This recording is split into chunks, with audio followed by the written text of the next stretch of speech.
this moment as a time not just to denounce the Kurd killing as the political violence that it was, but to find a way to come together and to de-escalate. The current administration, unfortunately, is weaponizing this moment.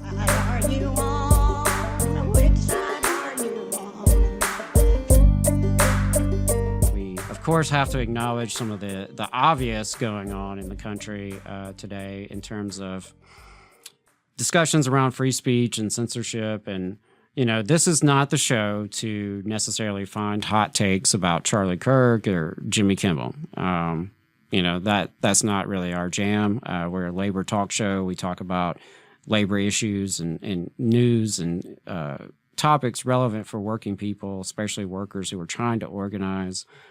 But obviously, freedom of speech, all of our First Amendment rights, huge, longstanding priority for the labor movement. And we are in an era where we're seeing a wave of censorship and a lot of people facing discipline for their speech. We'll talk more about that in overtime. And as a student of history, you know, there's real Red Scare vibes in this country right now.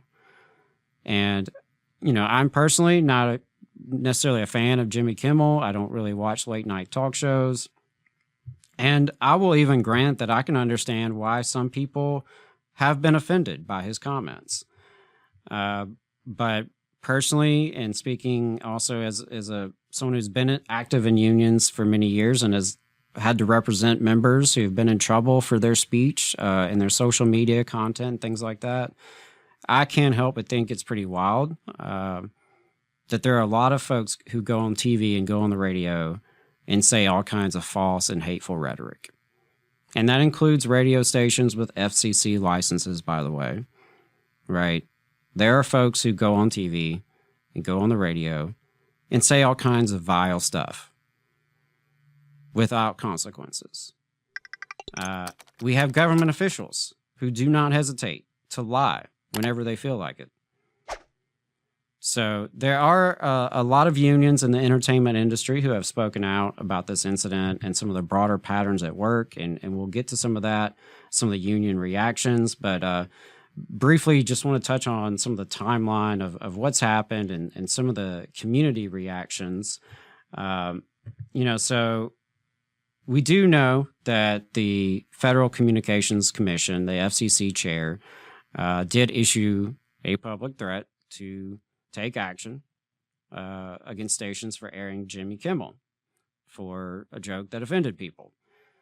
And after that, we saw that Kimmel was suspended. And so whatever you think of him, whatever you think of his comments, that troubles me as someone who believes in the First Amendment. And, you know, obviously the company chose what they thought was the easy way to comply and to cave. And we're seeing that happen across the country with all sorts of institutions, right? We have professors and academics being fired across the country. It's happening in a lot of areas. A lot of people are getting in trouble. A lot of people are getting in trouble for things they've posted. And, you know, again, as someone who has represented folks in trouble for things like that, I think we can acknowledge multiple layers to it. On the one hand, like, just because you can say something doesn't mean you should. And most of us have been guilty of saying things publicly or on social media that we regret. Either we were misinformed or maybe we were upset and spoke out of emotion, right? Things that we would take back. And so lots of us have done that. We've said things we regret publicly or on social media. And, you know, a lot of people have faced discipline for that kind of thing. I represented educators, and of course, educators are a key demographic that gets targeted for their speech outside of work because they're bound to a code of ethics, a professional code of ethics, and they have a certificate that's regulated by the state, right? So, you know, arguably there's a public interest there in what they do and what they say. So, you know, I can acknowledge that sometimes folks say things that they shouldn't. That doesn't necessarily, I think, always mean that they should lose their job or face, you know, a cut in pay. I think, you know, to take away someone's livelihood is a higher threshold, and it should really, you better really come at it with a strong case. That what they're doing is some kind of detriment to their ability to perform their work. That's my opinion on it. And, I know I've seen folks who have been disciplined for their speech, I think unfairly. And I say that in regards to people across the political spectrum, right? People, conservative, liberal, leftist, anything in between. I do think that oftentimes, my background in education is a lot of times HR departments would have folks take screenshots of people's comments and send it in to them.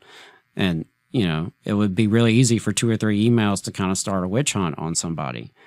And so I think, folks often are overregulated by their bosses in terms of what they say outside of work. But we can also grant that there's a lot of stuff that people say that they shouldn't.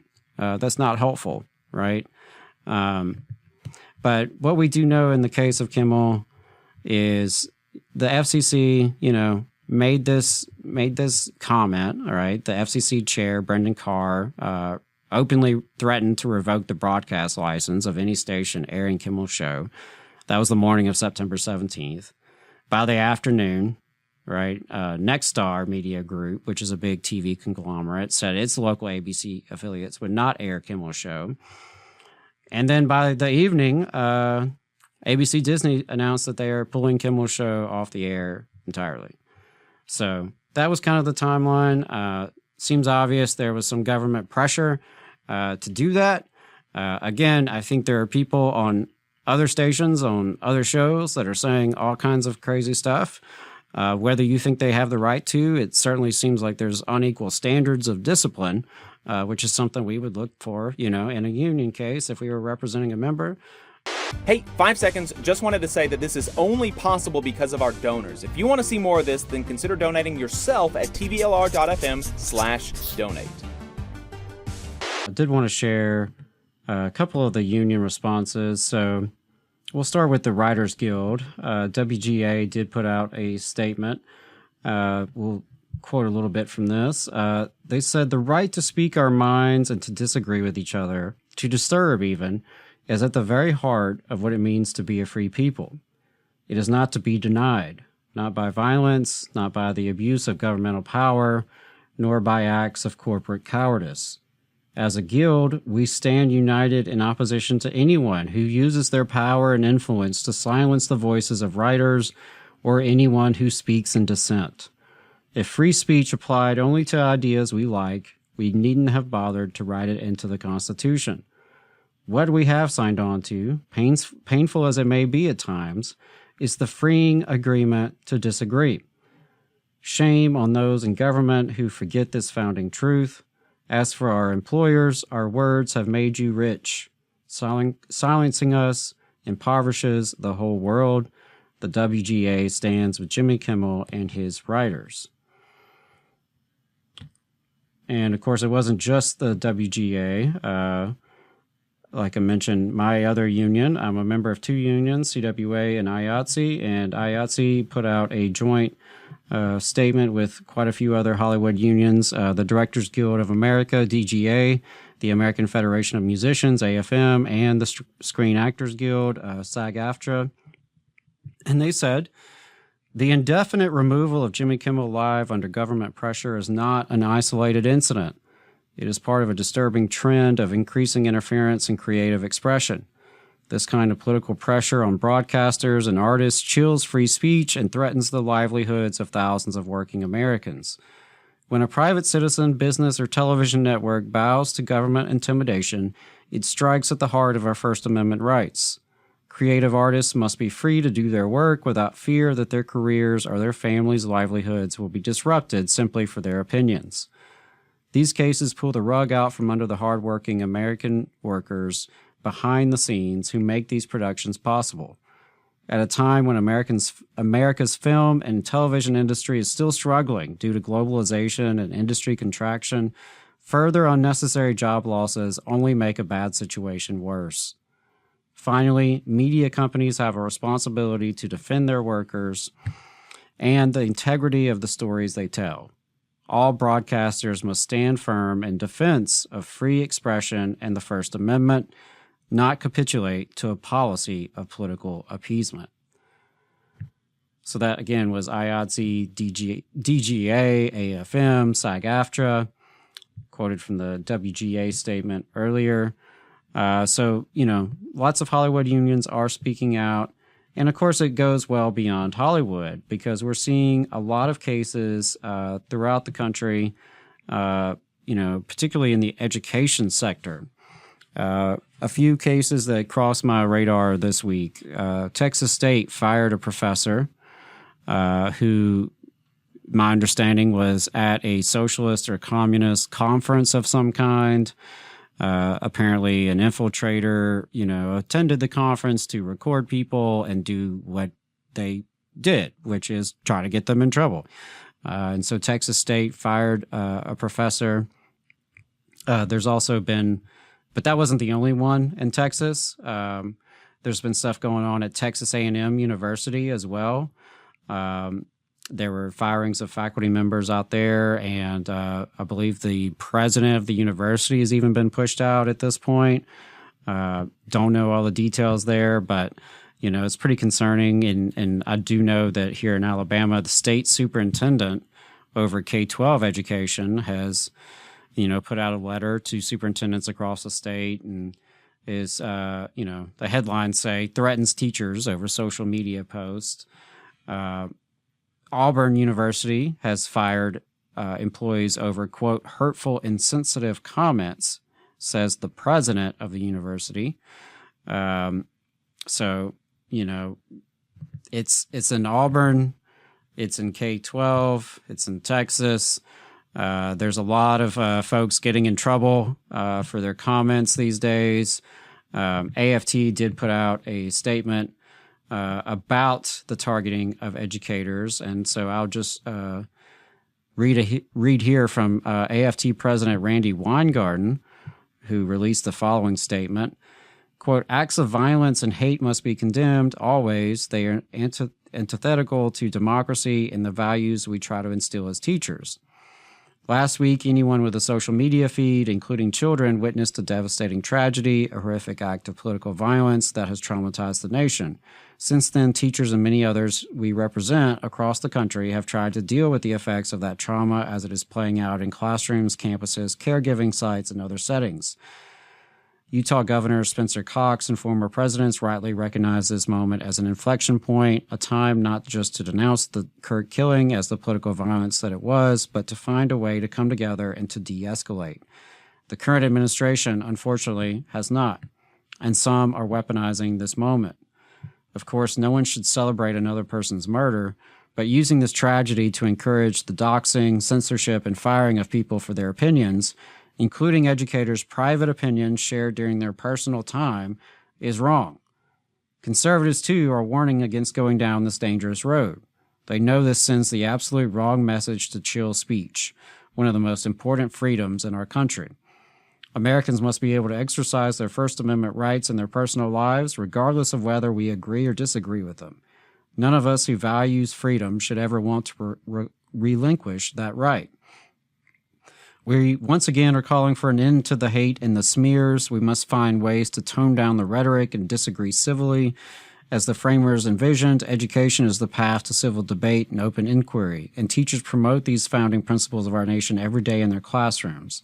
Let's recognize the hard work they do, particularly in the wake of this tragedy and so many others we faced as a nation, to assuage students' trauma and create safe and welcoming environments where every student can succeed. Let's denounce political violence, find that exit ramp, find ways to de-escalate, and let's do it without eroding constitutional rights. So again, that was AFT President Randy Weingarten speaking a little bit about some of the targeting there, but AAUP has come out in defense of those fired Texas faculty, calling for their reinstatement. They speak to it as an academic freedom issue and a freedom of speech issue. So yeah, kind of scary times out there for folks who have opinions, for folks who like to speak their mind. It is kind of a dark time, it seems. And again, I recognize that sometimes we say things that are not helpful, that maybe we shouldn't say. But whether that warrants government attention or, employer discipline, I think is another conversation. So for those who are in education, I think it is an important reminder to be a union member, because who's going to have your back, right? If someone doesn't like what you've posted or doesn't like what you've said or taught, you need the power and protection of a union. And hopefully you have a real union that you can join. But even if you don't, join the best that you got. Join what you have, join what you can work with, because it is important to have that protection, because, I would much rather have someone fighting with me and having my back in those situations than be by myself. And so, I would encourage educators who listen to make sure you are a member of whatever organization you can be a member of. There's the National Education Association, there's the American Federation of Teachers. If you're in higher ed, there's plenty more options, like down here in the South, there's United Campus Workers. So there's options out there. I would encourage you to get involved. And even if it's not, as good as it should be, you can make it better. And I think that's, really, really important to do that. You just saw a clip from the Valley Labor Report. We are live every Saturday morning from 9:30 a.m. till 12:30 p.m. And we pride ourselves on keeping all of our content free to everybody so that we can talk to as many working folks as possible. If you support the work that we're doing, you think that it's important, you think that it's good, then consider making a monthly contribution to the project, and you can do that on our website, tvlr.fm.